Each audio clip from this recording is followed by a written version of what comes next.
All right, we are live and people are starting to join. Excellent. Welcome, everyone. We're just going to give people a minute or two to drop in, and then we'll get started on time.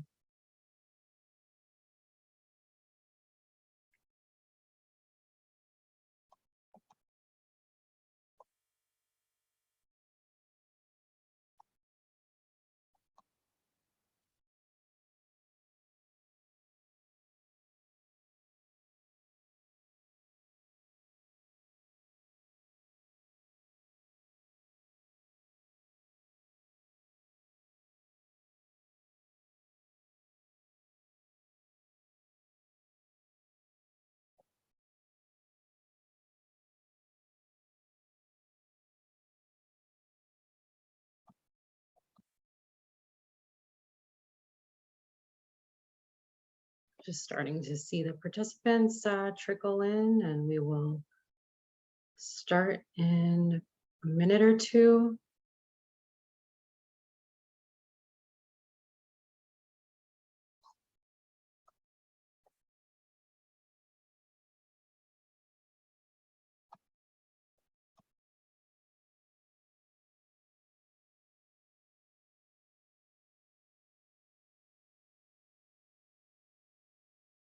Okay, well, I think we'll let people trickle in as they come. We definitely want to start on time because we have a great discussion. So welcome everybody to the Yorkville University and Toronto Film School Latin American Heritage Month webinar celebrating Latinx stories of success. My name is Tamina Jaffrey and I'm the Director of Diversity, Equity and Inclusion here at YU and TFS. And we have a fabulous panel of amazing Latinx community members from both the YU and TFS communities today. I want to let you know that this webinar will be recorded and uploaded on our YouTube channel. And if you have any questions that you want to drop in the chat, or sorry, in the Q&A, feel free to do so. We have disabled the chat actually, so the Q&A will be your best bet for dropping in any questions that you might have, and we're looking forward to getting to those time permitting, of course. So I'm really proud to be here with some amazing panelists highlighting Latinx stories of success. This is very much part and parcel of YU and TFS's commitment to diversity, equity, and inclusion, and creating spaces within the classroom and the workplace for our communities to talk about topics that are important to them and relevant to them as well. So before I get into passing it on to our awesome panelists to introduce themselves, I'm actually going to start off with an Indigenous land acknowledgement. We respectfully acknowledge Yorkville University and Toronto Film School campuses are situated in the traditional territories of diverse Indigenous nations. We reaffirm our responsibility to increase awareness and understanding of First Nations, Métis, Inuit peoples, and colonial legacy, and commit to strengthening our relationship with Indigenous peoples throughout Canada. So I'm going to start by handing it off to our first awesome panelist, Sebastian Bustamante, who is the YU Associate Director of Admissions for Graduate Programs. If you want to briefly give an intro, Seb. Yeah, thank you so much, Tamina, and thank you everybody for joining us and the panelists. I'm very proud and honored to be part of this this initiative. So as Tamina said, my name is Sebastian Bustamante. I am the Associate Director of Admissions for the graduate programs at Yorkville University, which is the Counseling Psychology, Masters of Arts, and the Masters of Education. I'm also known as Seb, short and sweet. That's how people know me across the company. I was born in Quito, Ecuador, and I came to Canada to study back in 2011. I've been working with Yorkville since 2015 as an admissions advisor first, recruiting students for the Masters of Education program. Then I was given an opportunity to move into a manager position for student services, and now I'm back in admissions where I started. I've also graduated from the Masters of Arts for the Masters of Education and Educational Leadership program. And the things that I like to do in my day-to-day job is leadership, motivation, and adult education. So basically, how can I use education to motivate my staff members to to keep themselves engaged in the process and to help our students with their success. I'm also a staff member of the Diversity Advisory Council as well. So that's a little bit about me. Back to you, Tamina. Thank you. Awesome, Seb. Thanks so much. And you are joining us from Ecuador as well. So I think it's, really fitting and definitely adding to the authenticity of the webinar. So our next awesome panelist is Mercedes Cardella, who's a project director of curriculum design at TFS. Mercedes? Thank you, Tamina, and thank you everyone for being here today. My name is Mercedes Cardella, and like Tamina mentioned, I'm the project director of curriculum design at Toronto Film School and Toronto Film School Online. I'm also a trained multilingual actress, an author, a singer, a producer, and educator from Toronto. I am of Afro-Caribbean and Afro-Latinx origin, specifically from Cuba, and I'm also of Italian origin as well. I have my own production company called Magic Carpet Productions, and it's a multi-platform production company that explores diverse narratives with an emphasis on social justice issues. I also have my Master's of Education from University of Toronto, OISE, and I have been published in international scholarly journals. I've been peer-reviewed, and my recent on-screen work has been Catherine Hernandez's novel turned to film, Scarborough, and I've worked on projects such as Ubisoft's Far Cry 6 as an actor and a dialect coach. And I have recently, my project has been taken in with the Telefilm to Watch program, and I'm super excited about it. And I am also a part of the Toronto Film School Diversity Advisory Council Board. Thank you. Thanks so much, Mercedes, and congratulations on your recent funding win as well. I think that's super exciting, and we look forward to watching more of your work. I'm going to pass it on to our next panelist, Bruno Lira, and he is a Bachelor of Creative Arts faculty at YU and a TFS film production and writing for film and TV faculty as well. Hi, everybody. First of all, thank you so much, Tamina, for putting this event together.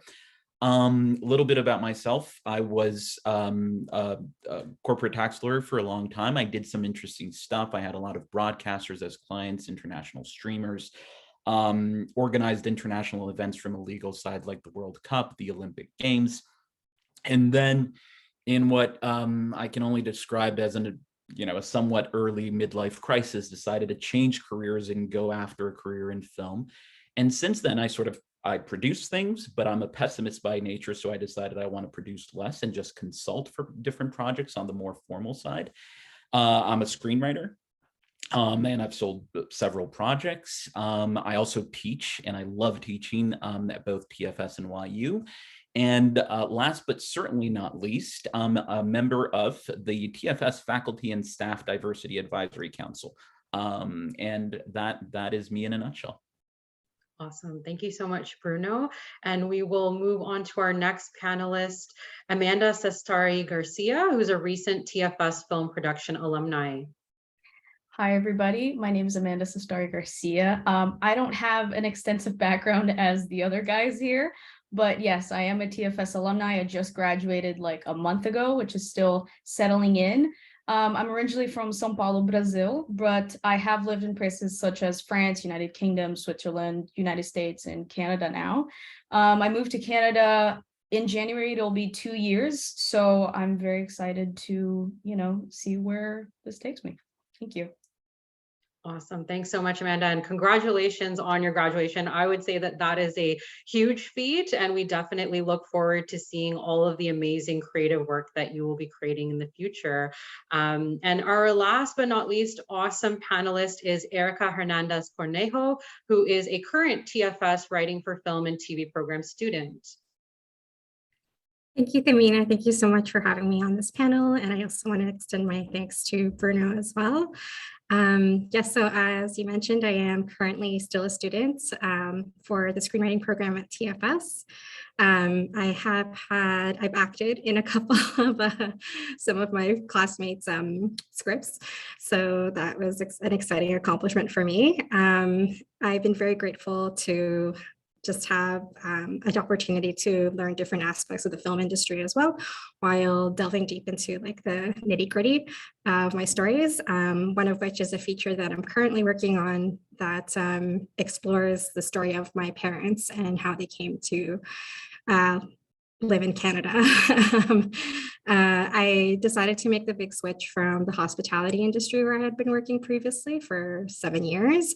So I'm a more mature student who decided to pursue their passions. And yeah, I just want to thank you so much for giving me the time to share my stories and my experience at TFS.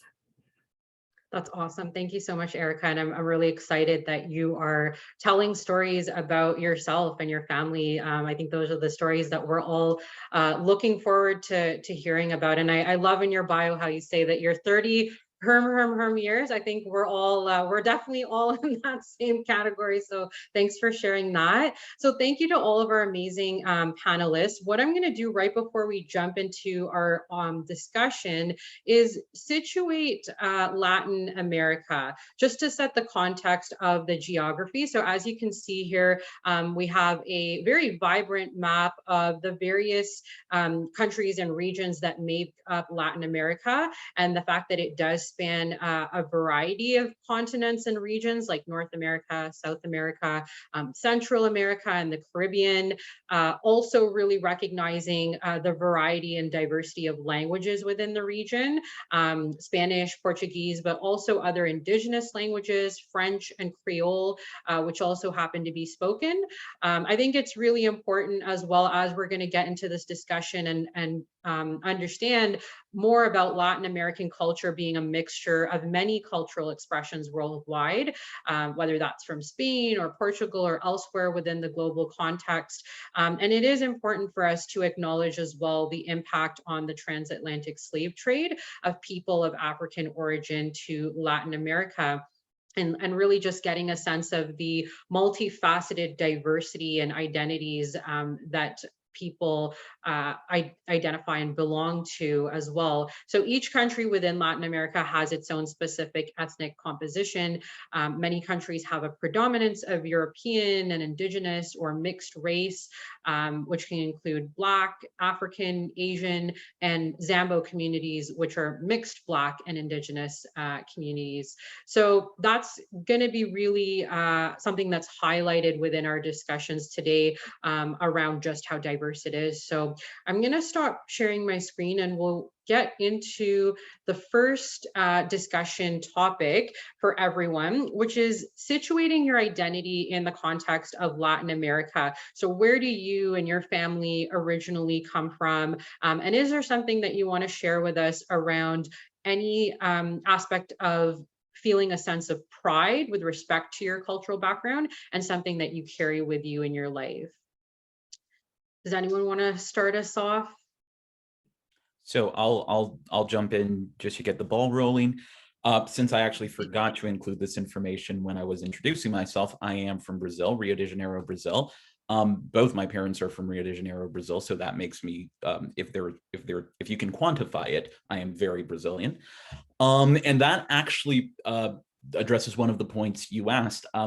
Latin America is a very diverse, as I'm not even sure how to define it. It is a region, a multi-continent block, but certainly it's multicultural.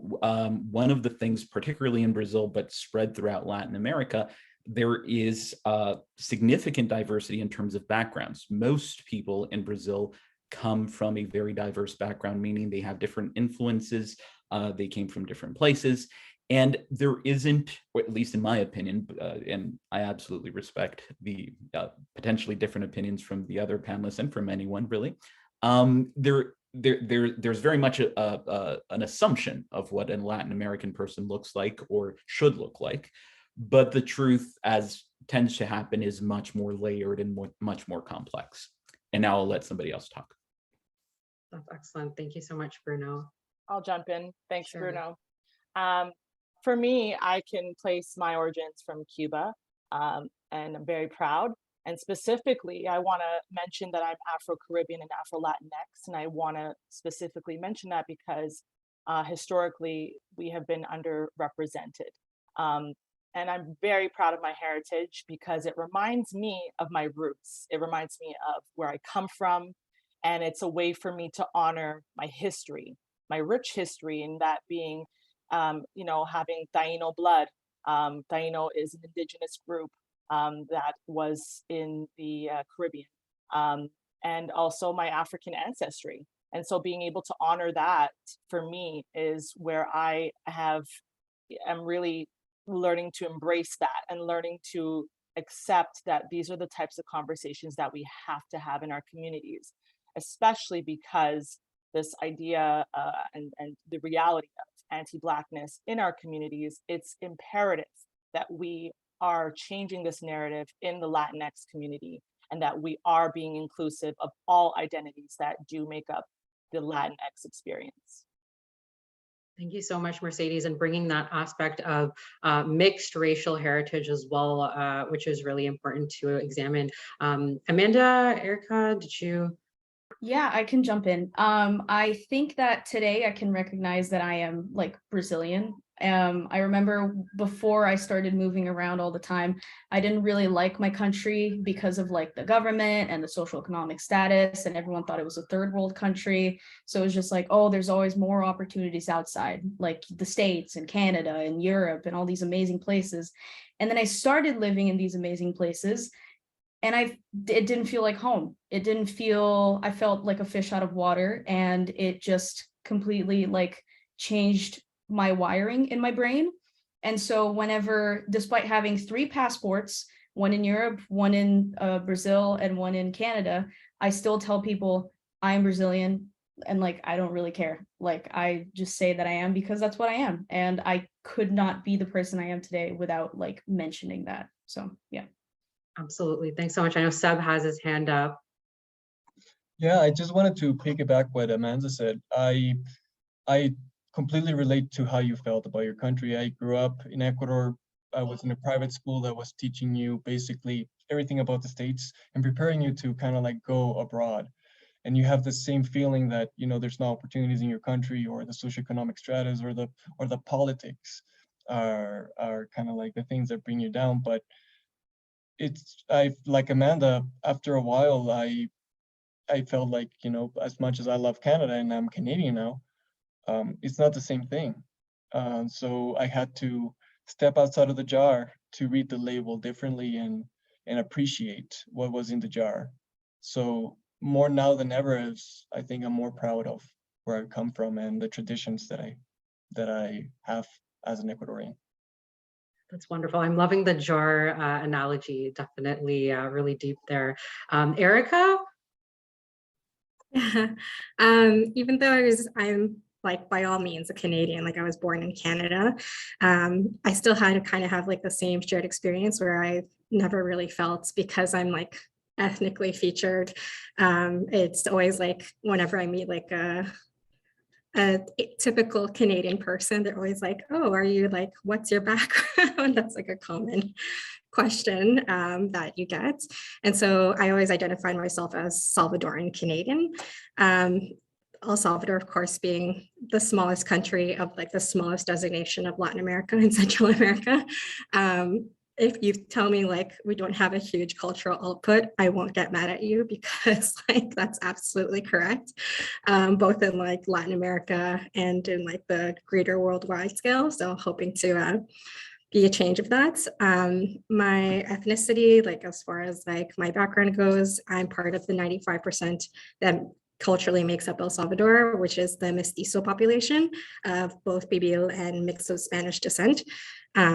It's, as far as like it being such a small country, we don't have like the vast geographical space and like even I guess like colonial history that we had in like Panama does, or Brazil or Cuba, and bringing in like a diverse population.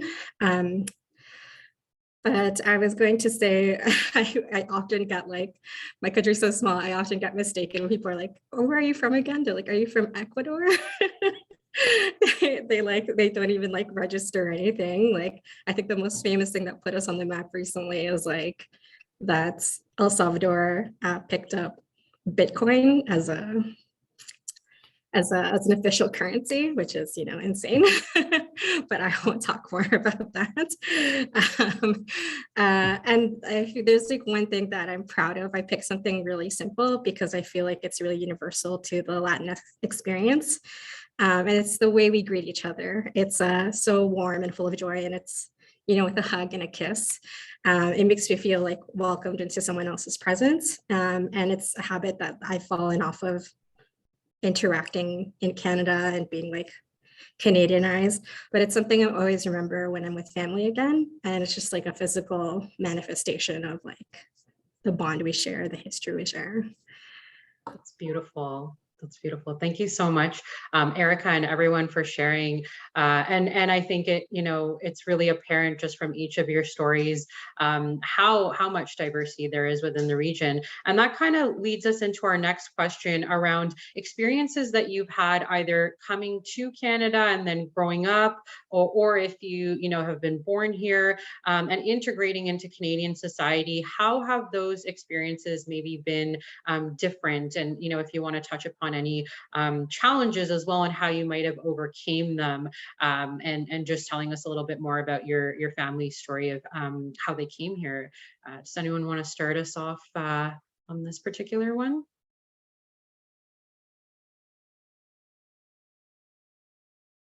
I'm feeling, oh, go ahead. So Erica, go ahead, jump right in. Last to speak, first one to speak at this one.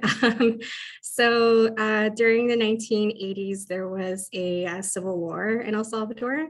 And as a result, I think it's like 6 figures of worth of population just immigrated somewhere else. A lot of them did find homes, new homes in the US and Canada. So of course, one of the common narratives that my family had to deal with is like transitioning that language barrier. And my dad like adapted to it a lot quicker than my mom, who was in charge of the household.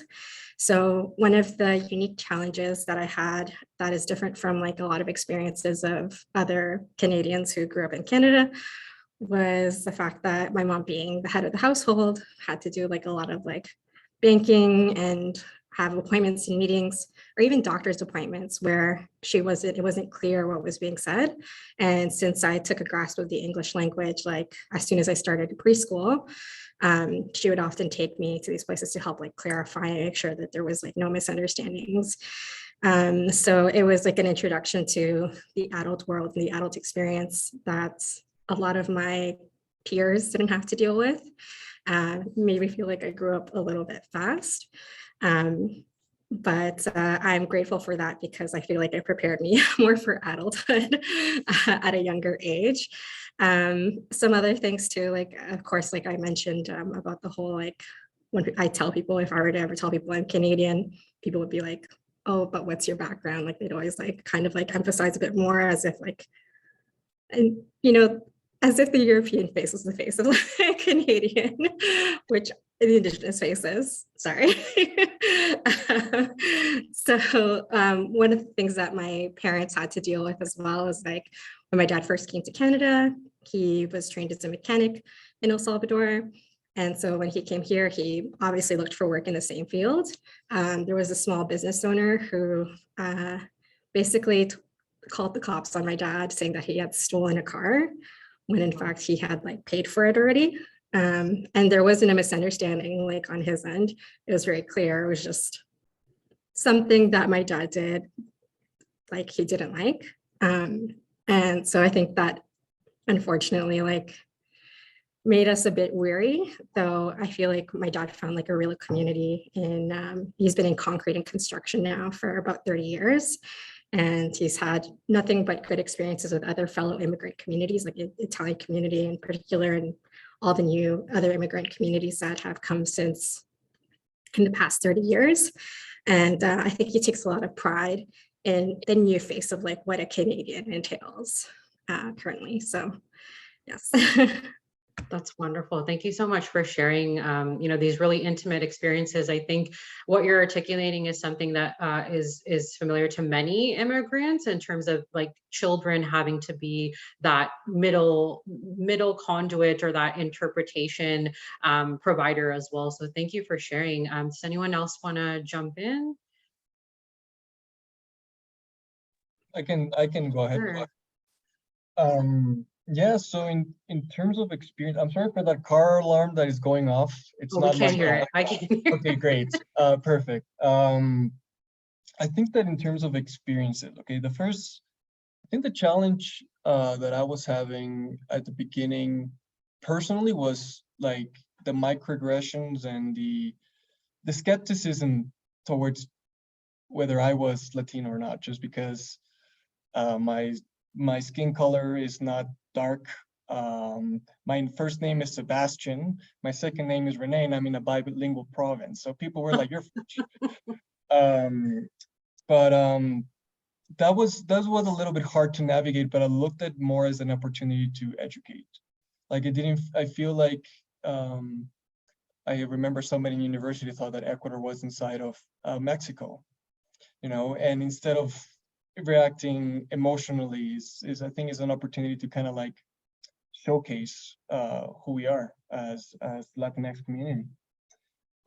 So I did have a little bit of trouble with microaggressions, and if I can give some practical advice as well, another trouble that I had was with the phone systems or your cell phone operator. Like in South America, once you run out of money, you have no more service, but in Canada, they just keep charging you more. So as a 19-year-old student, I had 2 bills of $300 for my cell phone. So for those who are new to Canada, keep that in mind. Helpful tips for sure. Thank you so much, Seb. Does anyone else have an experience? Amanda? I've experienced a lot of things similar to Seb in terms of like people just not really being educated on our stories and like how we work. For example, there was one time where I was talking to a person I just met and I told them I was Brazilian. They're like, "Ooh, that's like exotic." And I was like, "Okay." Sure, I guess. And they're like, "Oh, but you don't look Brazilian." And I'm like, "Okay, what does a Brazilian person look like?" Because clearly I don't know, having lived there the majority of my life. And they're like, I don't know, you just don't look tan enough. And I was like, "Oh, Wow. okay."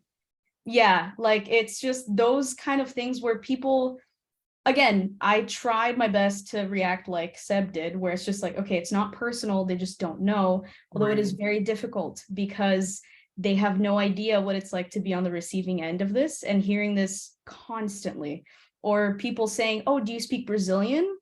I'm like, Brazilian is not a language, it's Portuguese, right? Like stuff like that. Or even there was one time where I was speaking to somebody, I was in Brazil for Christmas, and I was talking to them like, "Oh, I need like a memory card or something." And they're like, "Oh, where are you gonna get it?" I was like, "I'll just buy it off Amazon." They're like, "You have Amazon in Brazil? Whoa." I was Wow. just like very common things that even I was like, how do you not know there's Amazon Brazil? But then again, like it's not something that crosses people's minds, you know? It's like I said in the beginning, a lot of people think that Brazil is a third world country, and it's absolutely not. It's insane. Like in the city of São Paulo, there are 30 million people, and there are 30 Wow. million people in the country of Canada. Like it's insane Mhm. how dense and populated and like crazy it is. Yeah, we have 2 Amazons, you know, like it's Erica. yeah, exactly. It's just stuff like that. But yeah. Erica's comment, just for everyone, was we have 2 Amazons. And I'm gonna piggyback off. And by the way, both Amanda and Erica were my students, and so proud of them here sharing their story. And I strategically recommended another Brazilian, so we'd be in somewhat of a majority here. But sort of taking a page out of both Amanda's and Seb's experiences, I grew up both in Brazil and traveling quite a bit. I left Brazil for the first time when I was 3 years old with my mom to live in Washington, D.C. And then we moved around quite a bit. And as an adult, I studied and worked outside and in Brazil. And there's a common thread, which really touches on what Amanda said, which is the assumption about Brazil. I'll add that not only are there 30 million people in Sao Paulo, but it's one of the most developed cities in the world and one of the richest cities in the world, and most economically relevant in the world. So there's extreme impact in every way that you can imagine. And to that point, just to tell an anecdote, recently talking to somebody and mentioning that I had studied abroad and studied and worked in Brazil and studied abroad, they asked something about copyright. And when we were touching on that subject, they mentioned, well, that's probably good that you studied abroad because you probably don't have copyright in Brazil.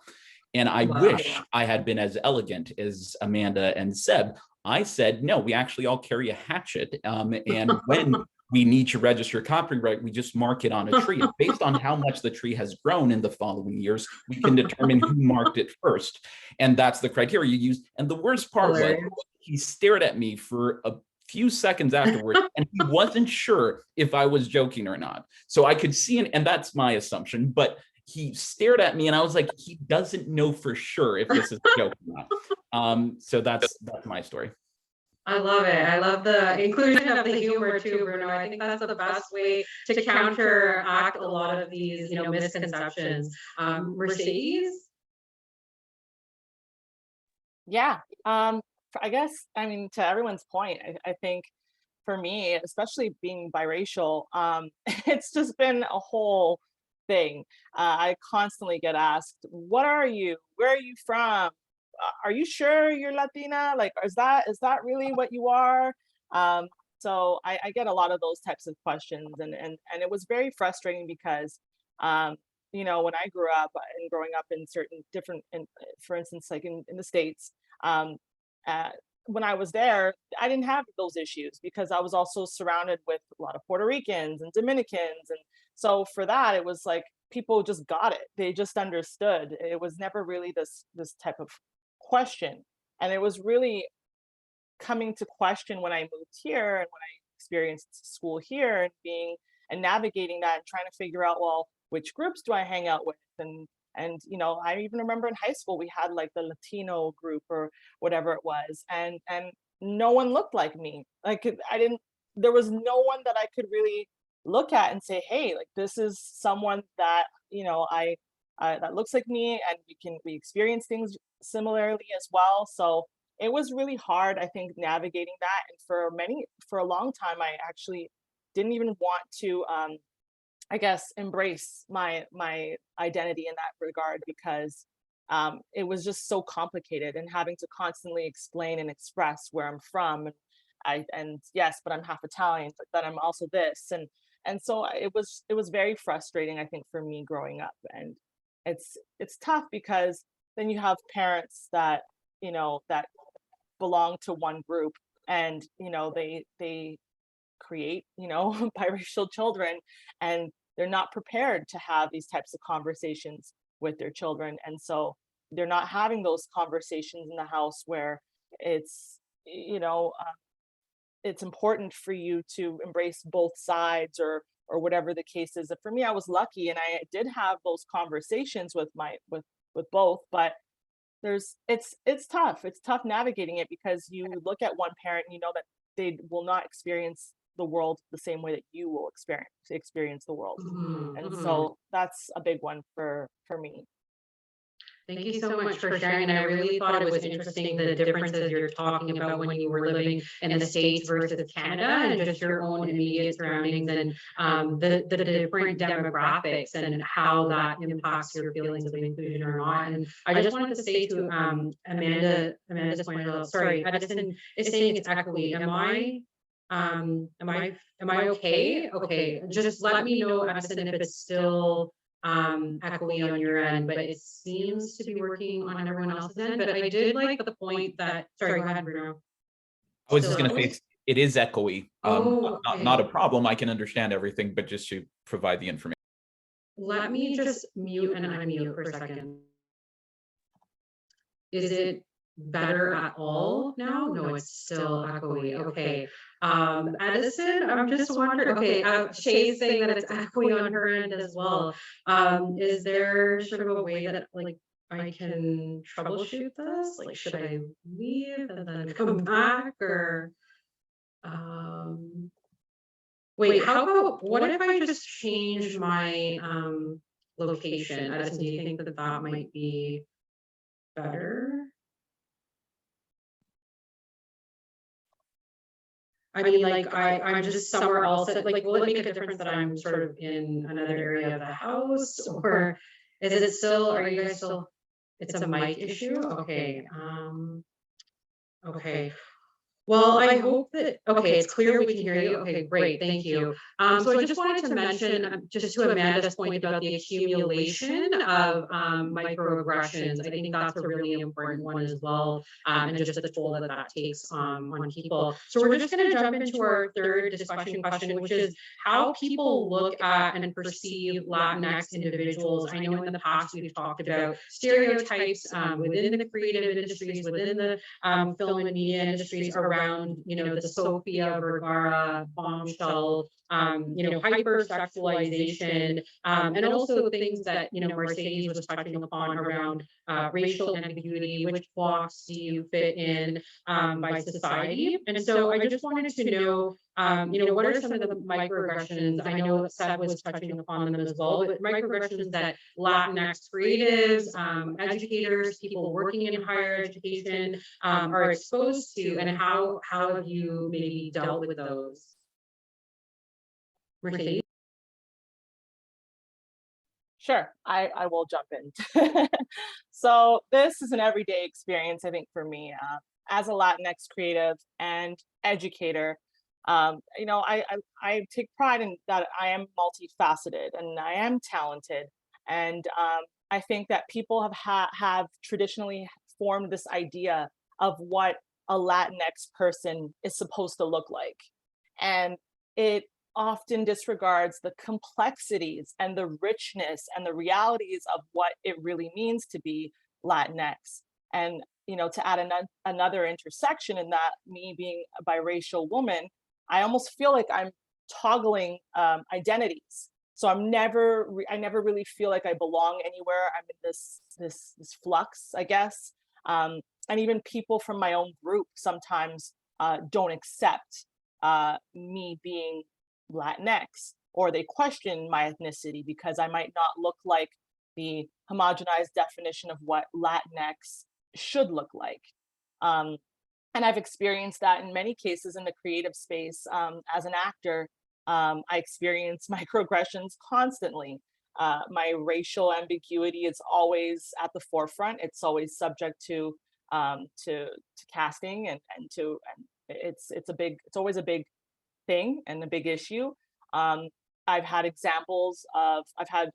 instances, sorry, where I was expected to have an accent, and when I went in for the role, they kind of looked at me perplexed and thought, well, why don't you have a Latin accent? And, you know, to which I would say, well, not every Latin person has an accent. And then, you know, they instantly asked, well, can you just, you know, put on an accent? And then there's this assumption that now every Latin accent is supposed to sound the same. So if you're from Colombia, if you're from Cuba, if you're from Venezuela, if you're from Mexico, like you're supposed to have this one accent that defines you as being Latin. And even in education, and that's also another facet that is a part of my identity. I'm also an educator as well as an artist. And in education, I have been questioned about my experience in higher ed and my positions, and even the positions that I hold in higher ed. There's always this, wait a minute, like, is that really what you do? Like, there's this disbelief that I have, you know, a good position in education, and that I have the education that I have, that I hold a master's degree. There's this assumption that I'm not supposed to be that far, or that I'm not supposed to be that advanced in my educational journey. So there's been a lot of experiences that I can personally, you know, talk about, and it's frustrating. And this is why we have these types of panels, and this is why we're having this discussion, because it's so important to change that narrative. And I just hope to be a part of that change, because it's important. It's important for us. It's important for our community, and it's just important for generations to come. 100%. Thank you so much. And I think each one of you is doing that, whether that's in the creative industries or in higher ed, that whole notion of seeing it and believing it as well, and making sure that there is representation and that people are able to tell their authentic stories. So thanks so much, Mercedes. Did anyone else want to jump in on that one? Amanda? I would love to piggyback off of what Mercedes said, because the accent thing is something that hits me hard, because I personally, I don't think I have an accent, but whenever I tell people, like, I'm just having a normal conversation and then I tell them I'm Brazilian and they're like, oh, I can hear the accent now. I'm like, what? Now that I told you, you can hear an accent, right? It's just a little bit insulting. And it's even more insulting to me personally, because my mom, who is here at this webinar, hi mom, she has struggled so much. She has struggled so much with her accent. And I remember just watching her work hours and hours and hours on end, like having calls, going to work, and just like coming home and being like, do I have an accent? Can you understand me? Is it hard? And she had a boss one time that was American. And every time she would have a meeting with her, there would be some comment about like, I'm sorry, can you repeat that? Are you sure you understand what you're saying?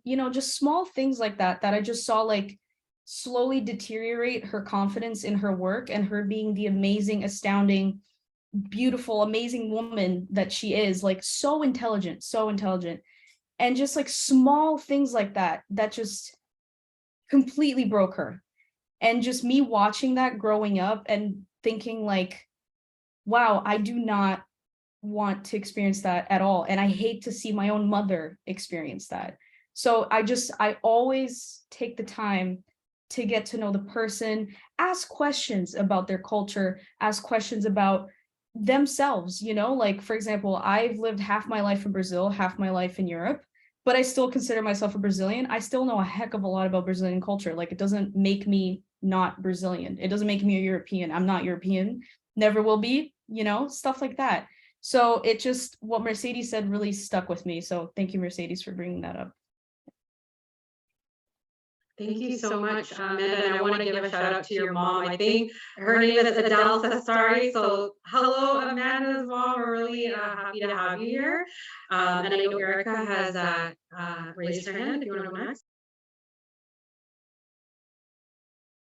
Yeah, I think, just to the accent thing is like really, it hits for me, because definitely growing up with my mom with the accents, it was something she was always really self-conscious of, and it made her like reluctant to participate in a society as much as she did. Like, I think her first like English speaking friend was when we moved into another city, like into the suburbs of Toronto, because we had such a strong Latinx community and Italian community where we had originally settled in. And it was just something that like, she just felt more comfortable expressing herself in Spanish. But I'm glad to say it finally got to the point where she was like, I don't care anymore. She's like, people tell me at the bank, like what? Like, and she's like, can you understand me? And she just like repeats it again. And it was so courageous to see her like, just get to that point where she's like, you know what? I have my broken English. If they can't understand me, whatever. But it was funny because when I worked at the bank later on, I actually had to attribute like my understanding of immigrants and dealing with like the variety of immigrant population in the GTA. I had to thank my mother because of her broken English. Some of my other coworkers could not understand people from different backgrounds, but I could. So that was a gift ultimately that was imparted to me. And as far as like, sorry, I had like tried to prepare. Oh, sorry, you're on mute. You're on mute, Erica. Oh, sorry.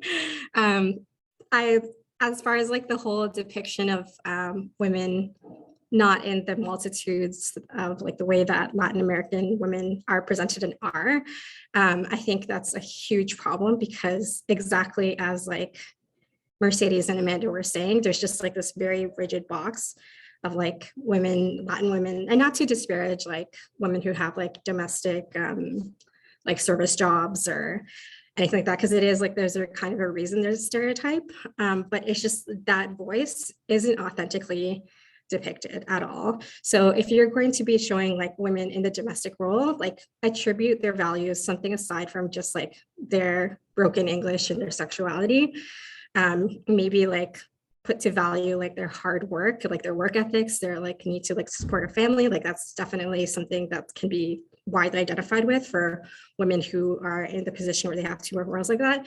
I would also love to see more depictions of women like Mercedes who have like high academic roles and values and are like highly successful, like driven Latinx women. Would love to see it on cameras. But also we're hoping to change that. I have a lot of, I have other fellow like Latinx screenwriters who are also looking into portraying like queer women with Latinx backgrounds in their stories and to like present them as like multidimensional and witty and like not necessarily like talking with some sort of accent, which is actually like an accent I can't, like I try to like imitate the way something would say my mom. I can't do it. Like I sound ridiculous. It sounds like not the Latinx accent at all. So like, please, like if we can start to change the narrative, if we can start to like rewrite and choose like narratives like this that show something different to be produced and to be put out there. That's wonderful. Thank you so much, Erica. And I think all of you are so instrumental in changing that narrative. I know Seb and Bruno had his hand up, so I'll close with Bruno first. Thank you. Everything Amanda, Mercedes, and Erica said was phenomenal. I wrote some stuff down just because I wanted to reference some of the things they said. First, I'm immensely proud of being Brazilian, but, and it's weird you put a but there, I don't appreciate it being the defining category of my personality. So I'm immensely proud. I celebrate my Brazilian heritage, but having that as a qualifier for any activity I do is something that bothers me. So I just want to mention that, which I don't think goes against what anybody said, but I just wanted to add those 2 cents. The fact that we have a very diverse background. Most people don't realize the biggest concentration, for instance, of people of Japanese heritage outside of Japan is São Paulo, the city we've referenced before. That's the largest concentration throughout everywhere else in the world. That city has more people of Japanese heritage than anywhere else. So accent for actors. I am not an actor. I'm a horrible actor, I'll put it that way, but I have had the experience of being on the other side of the camera. And one of the points of discussion is exactly how the accent or lack of accent defines the roles that you're qualified for. So be it, as Mercedes very eloquently put it, you know, you don't need to have an accent to be Latinx, and you certainly don't have a single accent that defines you as Latinx, or really then it's a caricature of the accent and not the accent itself. But also on the other side, having that accent disqualifies you, and it's a thing I've heard from both actors and people behind the camera, not that it disqualifies them, but well, is this the right person? You know, if you're casting a surgeon and there's a Latinx accent, is that the right person to be in this role? And that's something that actors have immense difficulty with. And it's not something that I've seen diminishing. There is the inclusion of one person, so you have that diverse aspect, but it's always as if, and it's always, you know, then you need a tragic story behind this surgeon who became this Latinx person who became a surgeon, or you need this tragic story behind this person of this specific heritage that has this successful career, or else it doesn't add up.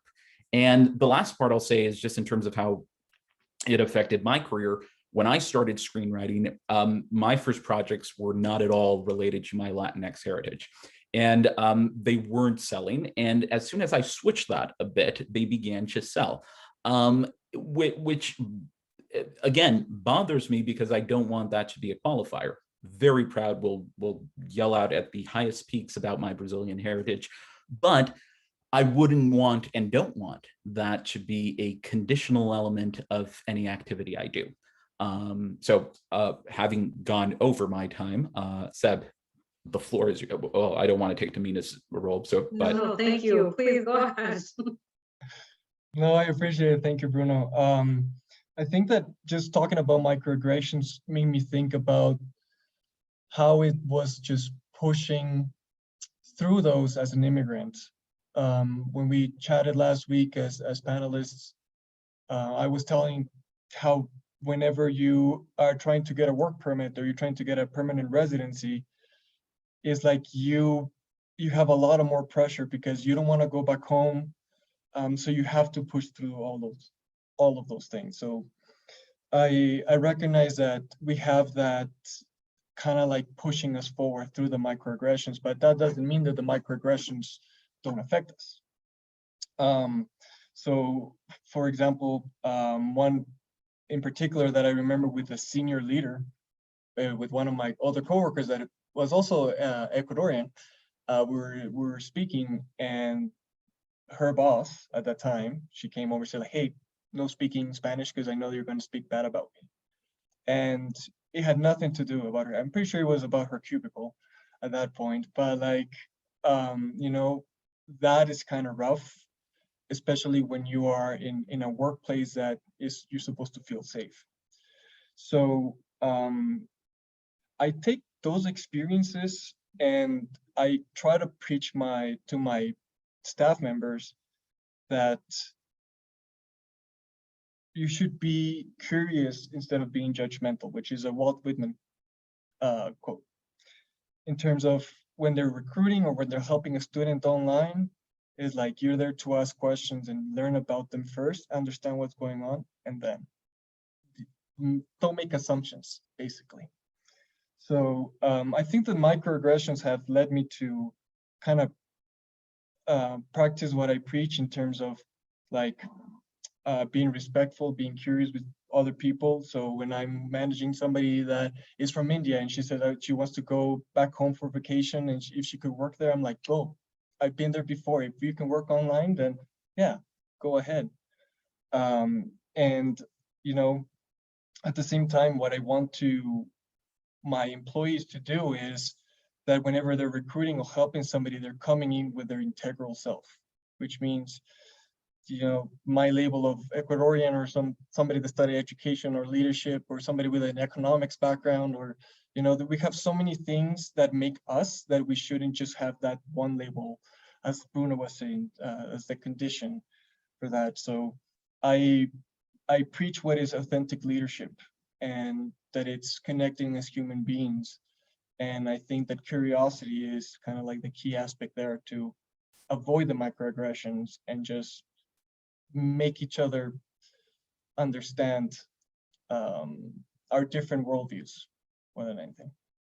I love it. That's so beautiful. Thank you so much about the inclusive leadership and really walking the walk of that as well. I'm just looking at the time and I think we have our last question. I see that there's a couple of questions in the queue as well. So I'm going to try and balance that out. But I want to know, I think maybe like in 30 seconds or less, if there is a piece of advice that you have for Latinx students that are interested in pursuing a career either in the creative industries and in higher education, or one or the other. What are the types of things that they need to look into in terms of getting prepared for that and navigating also their identity in a way that's authentic and true to themselves? Seb? I can start, yeah. Then we can shift to the whole movie industry. But so I just like a more office job, but in terms of what I would like to give for advice is, first of all, whether you are an immigrant or you have a background or you have an accent, like those things are not weaknesses, they're strengths. They're strengths that will lead you to be able to connect with people in a genuine way. So, and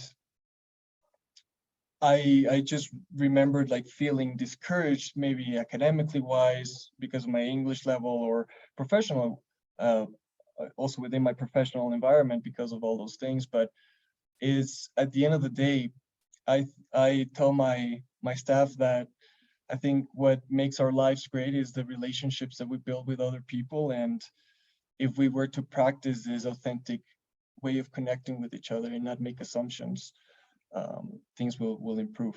So for those who are entering the workforce soon, be proud of what you have and use it to connect with others.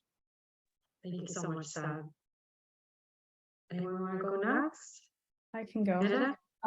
I guess the advice that I would have is kind of like what Seb said, like be curious and don't judge. Like the best thing that you can do is ask questions. Like it's not offensive if you're just trying to understand. It's actually more respectful in that manner. And another thing that I wanted to mention is that, like, I hate to say it, but it's hard. It's going to be hard. I really hope that in the future it's not as hard as it currently is, especially if you're a woman as well. But like, for example, one thing I didn't say about my mom is like, yeah, she had an accent, but she also spoke 4 other languages. So what a boss, right? I love her. But I'm just saying, like, stuff like that, like, yeah, this is who you are, but also look at your strengths, look at what you can give rather than what you're lacking, because you realize that you will give so much more than other people like are willing to receive. And it's absolutely astounding how much we can achieve if we simply, I know it's cheesy, but if we simply believe in ourselves, you know, and stay with people that care about you and don't overlook those amazing differences that we have. So yeah. Thank you so much, Amanda. Anyone else? Mercedes? Yeah, I'll jump in. So just to echo that, I something that I would say, well, 2 really big ones for me is, number 1, find a mentor. I can't stress that enough. Find a mentor, find someone that looks like you or that is where you want to be, and learn from them. Like, that's the best thing that you could possibly get. It's a masterclass in of itself, and it's something that you can visualize, and you can see that you can say, hey, like, they are there, they're where I would love to be, and I'm gonna get there. So definitely find yourself a mentor in whatever industry that you're in, be it in the creative industries or in academia. And also in terms of the creative industries, my other advice is create. If there are no stories that are being told that you know you're auditioning for and you don't see yourself in that, well, then write it, create it, find friends, create things together, and create those stories, because we're living in a time where our stories are, people want to hear those stories, and they want to hear that those stories that are really authentic. It's coming from an authentic place. Write what you know. Someone told me that, and I'm currently doing that, and it's something that I can definitely attest to, and something that I'm definitely advocating towards, and letting, you know, I really am a firm believer in that. So I think those are the 2 things that you should definitely, if you're starting out, create, and find yourself a mentor. Brilliant. Thank you so much, Mercedes. Bruno and Erica, 30 seconds or less. Any advice you want to give to students? Very briefly, and much more boring than what everybody else said. Particularly for the immigrants, which doesn't encompass everyone in the Latinx community, but there is a significant group. Keep in mind that for financing opportunities in film and television, a lot of the requirements refer to you being a Canadian citizen or a permanent resident. First, keep that in mind. Second, not for those that are regulated by law, but the ones that aren't regulated by law, feel free to push against that requirement. Send emails, justify why you think your project should be benefited by a grant or whatever it may be. By the way, Mercedes, a round of applause for Talent You Watch. I did not know that, but just wanted to include that. But that's an example. If you don't exactly fit into the requirement, feel free to politely, cordially, professionally reach out and sort of push against any requirement that might be seen as reasonable, but explain why you think you should qualify, even though you don't technically meet that requirement. That was 43 seconds, but I'll stop. That was brilliant. Thank you, Bruno. And Erica, you have the last pieces of advice. So mine is a lot less technical than Bruno's, but it's just overall general as to like a lot of experience that Latinx creatives might encounter is like some resistance from either like family members or parents or something. So maybe an uphill battle, and you may want to be pushed into like something more practical, but I'd say ignore that advice. And the worst thing you can do is just have a new skill. Like being in the creative fields is like, it is an actual skill and you'll have the chance to learn so much. So my advice is just to jump into it and try it now. If you're interested, try it now. Wonderful. Thank you so much, Erica. I want to thank all of the panelists and all the attendees for coming. I'm just going to quickly share some last couple of resources for everyone. Creatio, which is a dedicated space and platform for Latinx creatives in Canada. Thanks to Mercedes for sharing that. And we also have our MyYU, MyTFS, and MyTFSO diversity portals that have a wide range of different supports for Latinx and other equity-seeking communities as well. So I'd highly recommend going to those and checking out some of the resources. And again, just want to thank everyone. Thank you so much, Edison, as well, behind the scenes, who's been helping us.